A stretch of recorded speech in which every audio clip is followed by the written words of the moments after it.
Guys, this video is brought to you by Black Market. Black Market custom crafts an array of premium pre-workout products, each formulated to meet your unique fitness goals and training approach. They are experts in the pre-workout supplement category. They own it. They lead it. Always have, always will.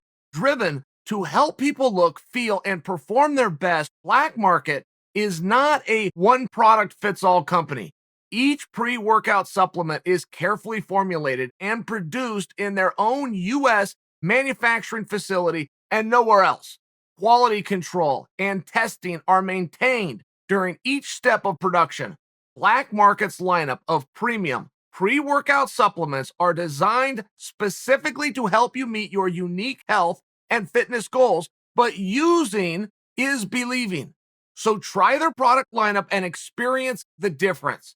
Cuts, bulk, fit, pre, tone, stim, and adrenaline are available now at blackmarketlabs.com or just click on the link below. Remember to use promo code Chael for 20% off today. Jake Paul can't box, Jake Paul can't compete, and Jake Paul can't beat Ben Askren are things that I used to think. And speaking of, let me talk to the man, Jake Paul. What's going on, pal? What up, boss? How are you, man? I like the suit, looking sharp, looking real sharp. You know what? I appreciate you saying that. I don't see color real well, and I even went with the hanky. I took a few risks today, man, and I'm not a real risk taker, so you got me some credit with my wife on that. Thank you. I got you, man. Yeah, I know you're not a real risk taker, man. You didn't want to back me for this fight. I was watching all the YouTube videos, every single one of them, man. Well, I hope in hindsight you see it as a compliment, because when you don't get a whole lot of times in life to surprise people.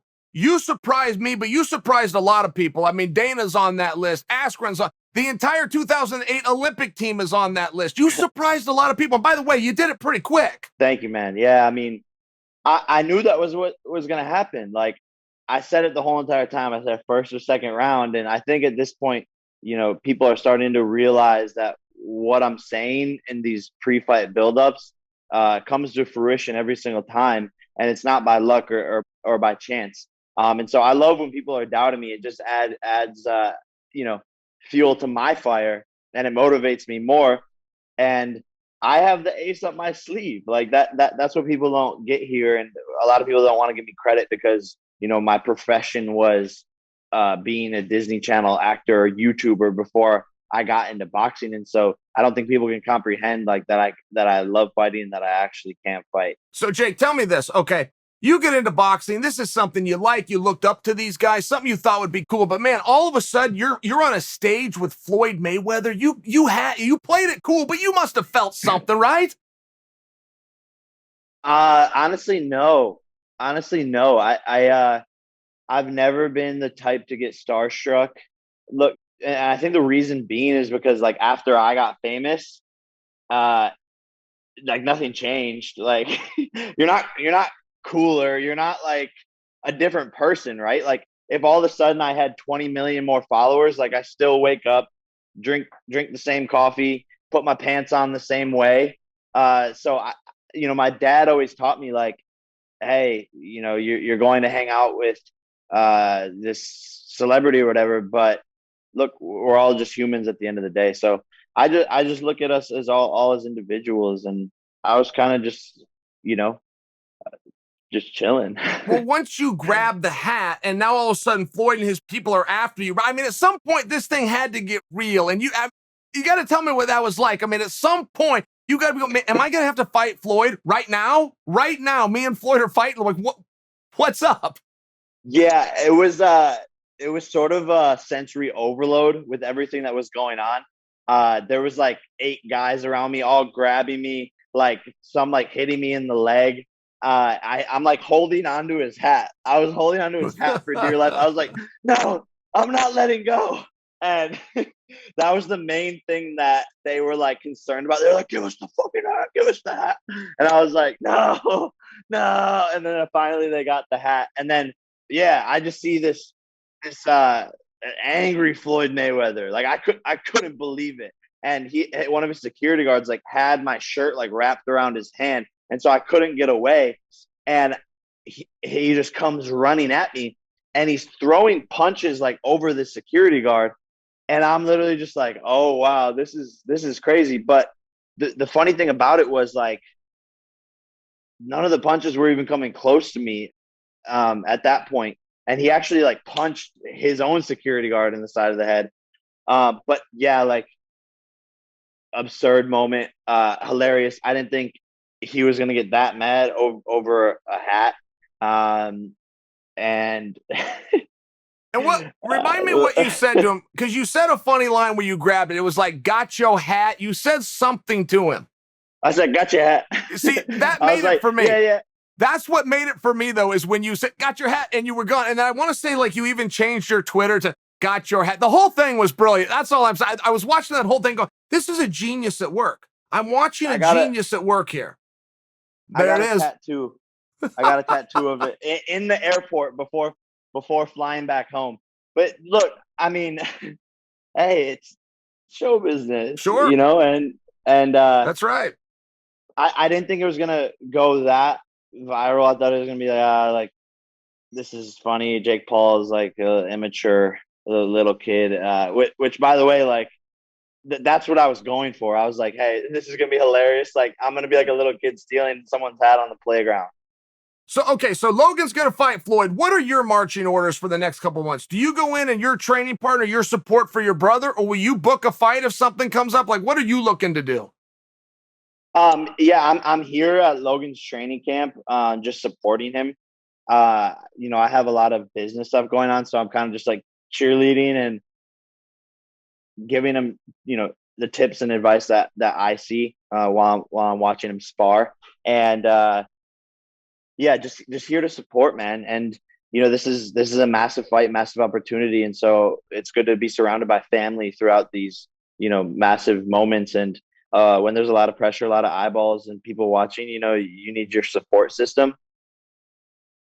But yeah, there's a lot of people who want to fight me, and I've been called out by like half of the MMA community, a lot of celebrities. Like just the other day, 6ix9ine said that he wanted to fight me. So me and my team are just like figuring out what makes the most sense. And I fought 3 times in the past like 15 to 16 months. So I've been pretty active, and it's taken like a toll on me. Just like I'm just felt tired after the fight. Like even the night after, I was like, this is such a relief. I won, and I was just sitting there like I didn't even want to like stand up. I was just like, man, this has been the craziest 16 months of my life. I need like a little bit of a break. Well, speaking of that fight, let me ask you a real direct question. Were you embarrassed with the production of Triller, or was that cool? Like when you're in the back and you got all this stuff going on, you're going, man, I'm here to box, or was that cool? I watched it. I got to tell you, I was a little surprised. Some of the stuff that they did, there was like a slap contest. I'm waiting for you and Ben to get in there so I can tell everybody I was right. I thought Ben was going to clean you up in fairness. What was it like for you, man? What'd you think of the production? So I wasn't watching it the night of. I was just in my locker room, like obviously warming up. But I think a lot of fight fans who, you know, have watched all the UFC events, who watch, you know, typical boxing, they looked at the event and were like, this is awful. Like we don't want all this extra stuff. And so I see that angle because I'm a fight fan myself. And I was like, this is too much music, too much stuff going on. But then there was the other side of people who were just coming for the entertainment, and the Hollywood people, and they seem to like it, and they seem to enjoy the madness and the chaos. So I see both sides of it. And I think, you know, Triller is innovating, right? And so, sorry, Thor. Sorry, my dog is trying to. I got 2 myself. I understand. So Triller's innovating, right? And when you're trying something new, you're stepping outside of the normal comfort zone, you're going to make some mistakes. You're going to have a feeling out period. But somebody in the space needs to come in and make change in these combat sports to make it more appealing for the general audience. And I think that's all Triller is trying to do. That's fair. That's fair. I think they're trying to do that too. I think there's a balance. I'm hoping they learn some stuff. Set that aside. Are you under contract with Triller? Did you do a 3-fight deal? Because someone told me yesterday that you're not, that you signed a one time and you could actually go fight anywhere you want. Is that accurate? Yeah, that's accurate. Yeah, I'm a free agent, and look, I think that's the way it should be with all fighters. Like it, it just sucks to see these young kids, these young boxers, these young UFC champions get tied up into these contracts where they're owned by the promoter, they're owned by Dana White, and they're not getting fair pay. They're not getting the fights they want. It's a big problem. Like how is Ariana Celeste, I think is her name. Like she's a ring girl, right? Like Yep. how does she make more money than some of the fighters in the octagon who are risking their lives? Doesn't make sense to me. And I think I don't know. It's just a big problem, and I'm hoping to help change that and just help fighters realize like they are the content. They are the ones that the fans are showing up for.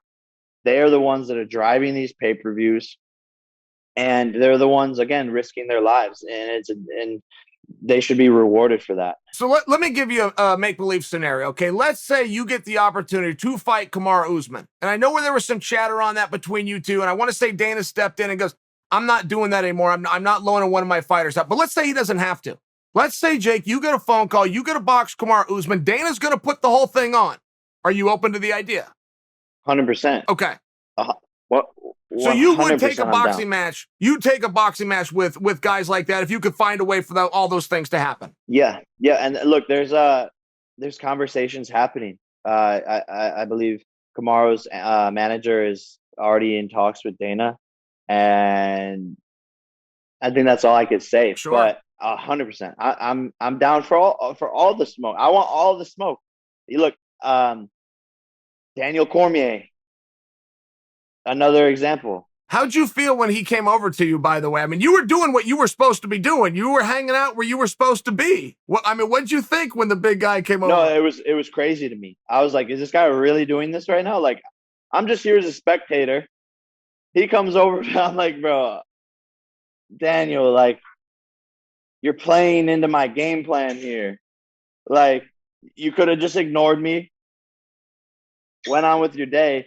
But instead, I think he was just trying to intimidate me. Like, I think he was really trying to like check to see if I was really about this shit, if I was gonna get scared. Because a lot of people see like, you know, I'm on Twitter saying all this shit. You know, I have blonde hair. I'm dressed like a asshole. Like, I look like a little celebrity kid, like who you could probably intimidate. And I think he was legitimately coming over there to like check me to see if I was going to get scared by the former heavyweight champion of the world. And I'm really about this life. I think I could say that with a lot of credibility now. And so that's what I think initially it was about. He was like really like trying to get in my face. And I was like, Daniel, like, sign the contract. And what I meant by that was like, let's make a fight happen. Sure. You know, like if you want to come over here, get face to face, tell me to keep your name out of my mouth. Why not fight? Like that would be one of the biggest paydays you've ever had. You're a commentator, Daniel. Like go back to doing your job, man. Like just leave me out of this. And what do you weigh? What do you weigh, by the way? You 200 pounds, 95? I'm like 205, 210. Okay. Naturally. Well, then it's not totally out of the question, right? I mean, I know you and Daniel aren't going to fight. I'm just saying, but it's not totally out of the question. I didn't realize that you're a light heavyweight yourself. If you wanted to be. No, exactly. And look, I didn't think it was out of the question.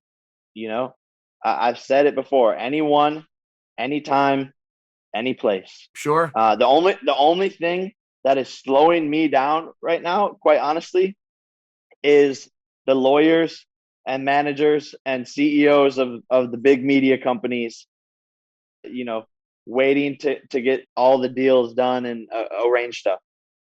I'm ready at any time. You know, a lot of people don't realize that every single day fighters are sparring, you know, hard rounds day in and day out, 2, 3, 4, 5, 6, 7 times a week. those are Yep. all boxing matches, right? The only difference with when the lights are on is that it's like an actual event and everyone is tuning in on pay-per-view. So, I wish these guys could come into the gym and I could take them out one by one, but we have to wait, set it all up, do the press conferences, do the rigmarole, do the training camps, and just make it an event. Otherwise, I would fight all of these people if I could. Man, I fully understand what you're saying. I got to tell you, I love the sport myself, and I still love it as a fan. But if I had any resentment towards the sport, it's what you just said, that you only get to do it 3 times a year. That window business is a real thing. You don't know about it yet, but one day you'll wake up and you go, oh, this is what everybody told me. You kind of feel differently. Your body kind of hurts. One day it just happens. I hate that too, man. I hate that we got to find a way to run this through. I was a fan early on. There was once a year called 1993. You'll have to take my word for that, but they do tournaments, Jake. You got to fight 3 guys in one night. And I'm so jealous. I was so jealous of all those guys. Like, you guys are all running your mouth. You think I'm just doing this for fun? I'll beat y'all in one night, or at least I'll try. And I do hear what you're saying on that. That part of it is frustrating how it gets held up in an office somewhere. Come on. Exactly. And especially now more than ever, it's like, how come these big heavyweights, Joshua versus Fury, how come that fight's not happening? Like, that's, quite frankly, that's the fight we all want to see.